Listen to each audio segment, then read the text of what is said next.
Hey everyone, it's Michael Kikle. I hope you're doing well today. And I have a review here for something I've always wanted to see, and I recently finished watching it because it was a struggle. And that is the 2010 Iron Man anime from Marvel. Now, for anybody who doesn't know, this is a real thing. It is a Japanese company hired by Marvel to make this, and they did some other ones too, and one that I didn't know of. There's 4 in total. There's Iron Man, which is the only one I've ever seen. There's Blade, there's Wolverine, and then there was one I never saw ever advertised, and I think it came out the year after. I could be wrong about that info, but it was X-Men.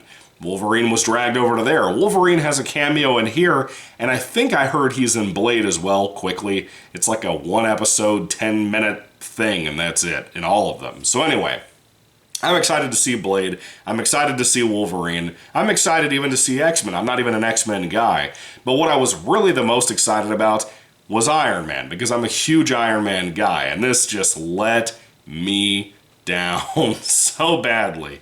Anyway, getting into this, there was a teaser once upon a time before this was released, and again, 2010, 2 years after the original Iron Man movie that kicked off the MCU, that was not a massive hit, despite what people try to tell you.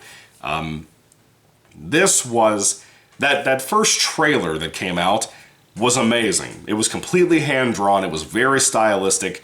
I loved it. The coloring of it, I had never seen that teaser until I was looking at reviews of this movie, or the show, and people were mentioning it. I went on YouTube, you can still watch that teaser from like forever ago, like 15 years ago, 17 years ago, whatever it was, and the comments section are filled with my same thoughts about, look what we missed out on. But this is like in the vein of like the 1990s Spider-Man animated series and a lot of shows like that, like X-Men, where you would have those moments of Spider-Man swinging through the city, and he would be hand-drawn, but like the buildings, the ground, the cars driving on the road, if he came near a car, all of that was 3D animation, and it did not blend well. I've never been a fan of that, and it looks bad here too, all those years later. So anyway, what is Iron Man's anime about? Well, basically, this is very, very clearly supposed to be part of the 2008 MCU movie, the beginning of it. It clearly is supposed to be, by the events in here, how it ties to that movie. It is not just like an Iron Man retelling of the origin type of thing. It's not like that. This is 12 episodes long. So like, I think it was, what, 6 hours? Something like that. I don't know how much that would round out to, but I think about 6 hours in total for runtime, because all 12 of the episodes are about 25 minutes apiece. And I'm going to be honest with you, a lot of this is just boring. So this is going to be kind of a boring review for something that was fucking boring, to be honest. Essentially, Iron Man, Tony Stark, he's already thinking after the 2008 movie about retiring as Iron Man. But he goes over to Japan and he brings some Stark tech from his Stark Industries company over there. And while he's there thinking about quitting, he begins to install kind of a robotic or replacement version of Iron Man for overseas there. And it does some other stuff like eco-friendly type shit.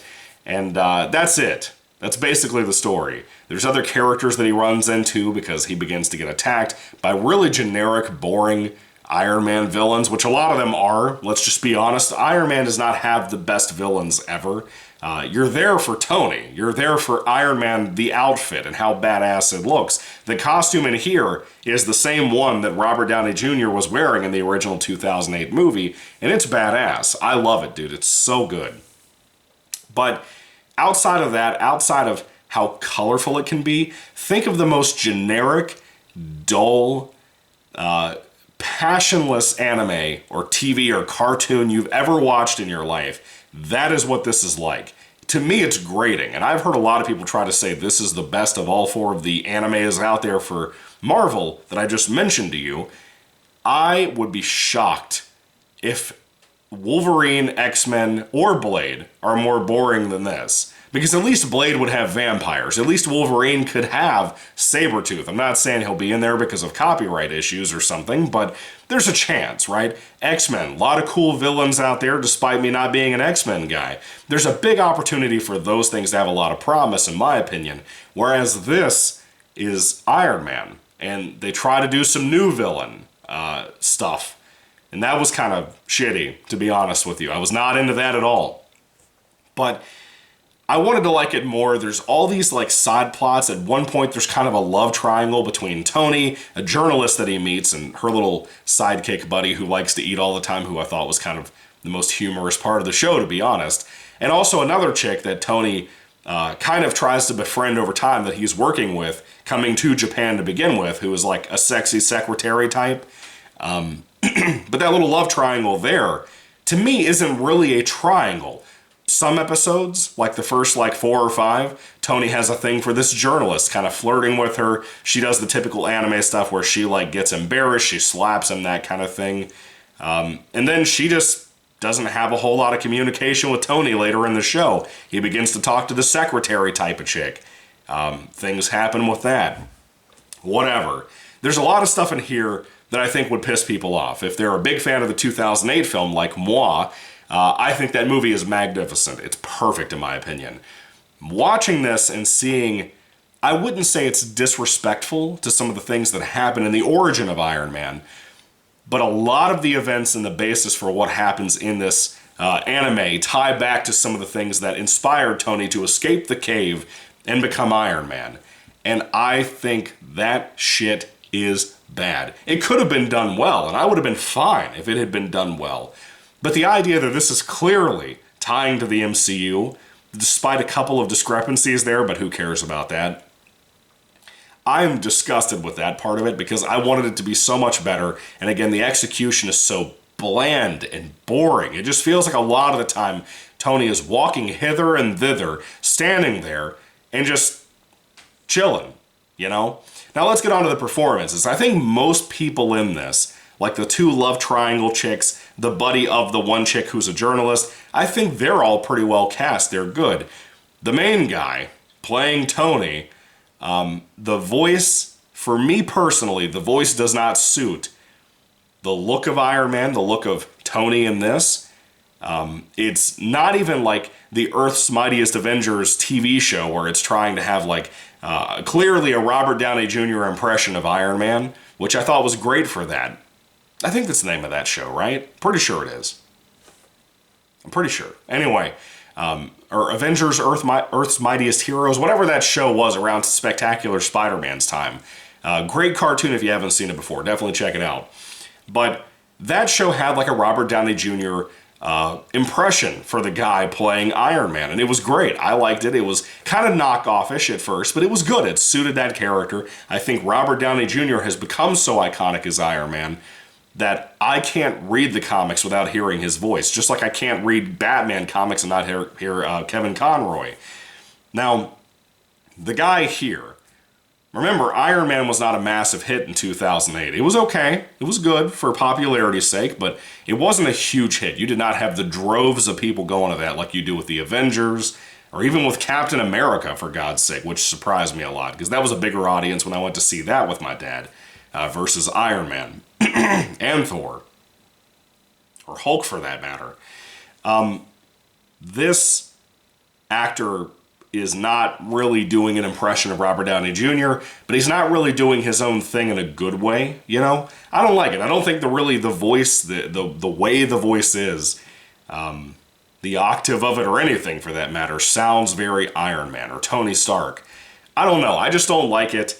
There's so much influence from the original movie for this, which is cool. I'm curious if Blade will have that. I'm curious how much Hugh Jackman's influence will have on Wolverine. He kind of did here when I got to see him for that one appearance he was in this show. But like I said, most of this was Iron Man fighting big, boring robots. You know, not even cool Japanese style, like samurai shit. No. It wasn't even like that theme for the robots. It was just boring. The music is horrible on this. It sounds like TV show music.